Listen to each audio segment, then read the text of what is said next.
শীত মানেই পিঠা, পিঠা মানে আমার কাছে সব থেকে ইজি মনে হয় চিতই পিঠা। তাই চিতই পিঠা বানাতে চলে এলাম।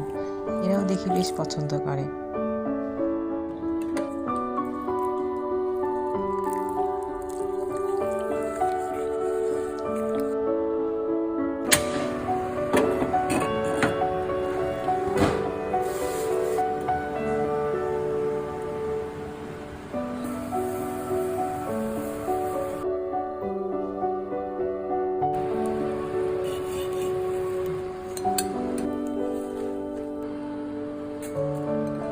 চিতই পিঠার সাথে খাওয়ার জন্য ধনেপাতার সাথে কিছু কাঁচামরিচ দিয়ে একটা ঝাল ঝাল ভর্তা করে নিলাম।